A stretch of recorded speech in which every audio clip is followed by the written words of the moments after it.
La historia del país documenta cientos de hechos. Sin embargo, hay misterios que los especialistas aún tratan de resolver. En el terreno de la arqueología, las investigaciones se multiplican.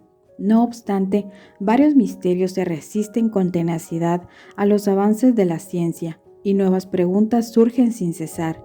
En Guatemala, la riqueza del patrimonio cultural es un tesoro para las mentes curiosas. Por eso, les hablaré de 5 enigmas de la arqueología guatemalteca, parte 1.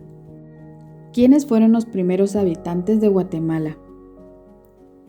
Los primeros pobladores del continente americano vinieron del noreste de Asia durante la glaciación de Wisconsin, de 80.000 a 11.000 años atrás. Probablemente migraron después del pico de la glaciación ocurrido hace unos 21.000 años. Formaron las culturas del período paleoindio, que se extiende hasta el octavo milenio antes de Cristo. En Guatemala, discretos vestigios de este periodo fueron hallados en 11 sitios. Incluyen puntas de proyectil de la cultura Clovis, que se difundió de Canadá a Venezuela al menos entre 13.300 y 12.800 años atrás. Sin embargo, considerando las dataciones obtenidas en Sudamérica, la llegada de los humanos al actual territorio guatemalteco es necesariamente anterior al horizonte Clovis. Por lo demás, la vida de los grupos paleoindios que recorrieron Guatemala sigue envuelta en espesos misterios. ¿Cuáles fueron las funciones del Montículo de la Culebra? El acueducto colonial, que se aprecia al sur del Boulevard Liberación y 20 calle de la zona 14 en la ciudad de Guatemala, fue elevado sobre el asombroso edificio prehispánico el Montículo de la Culebra, el cual ha sido afectado por la urbanización moderna, pero se estima que su longitud rebasaba los 4 kilómetros.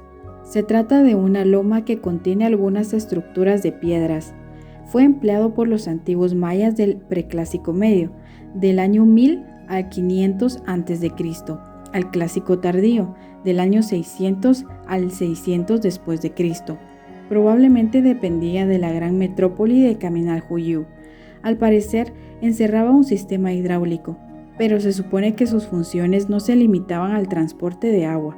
Investigadores conjeturan que pudo haber constituido una obra defensiva o una forma de delimitación territorial. ¿Cómo nació la civilización maya? Los orígenes de la civilización maya se sitúan en el Preclásico temprano del año 2000 al 1000 a.C. El área experimentaba entonces, en un contexto de crecimiento demográfico, un desarrollo de las aldeas, el comercio y la jerarquía social. De acuerdo con ciertos estudios, la familia de lenguas de este grupo hundiría sus raíces en el principio de este periodo. Una cerámica considerada como maya aparece alrededor de 1800 a.C. en la costa del Pacífico del sureste de Mesoamérica, y una arquitectura pública, modesta todavía, es atestiguada a partir de 1400 a.C. en Chiapas. La arqueóloga Prudence Rice sostiene que el calendario maya habría sido concebido hacia 1200 a.C. La historia política y social asociada a la emergencia de la civilización maya permanece oscura. ¿Qué representan los barrigones? En el Parque de la Democracia Escuintla, los visitantes pueden observar esculturas monumentales que muestran personajes obesos con los ojos cerrados. Docenas de barrigones de piedra del mismo estilo fueron hallados en la costa pacífica y las tierras altas meridionales de Guatemala, El Salvador y Chiapas, México, mientras que individuos aislados fueron reportados en las tierras bajas mayas. Estas obras habrían sido elaboradas entre el 600 a.C. y 100 a.C. Han sido atribuidas hipotéticamente a grupos mayas, mixezoques o protoxincas. Su interpretación es objeto de debates. Se ha sugerido que podrían representar a mujeres embarazadas, ancestros o divinidades. ¿Para qué se emplearon los templos en miniatura de mexicanos?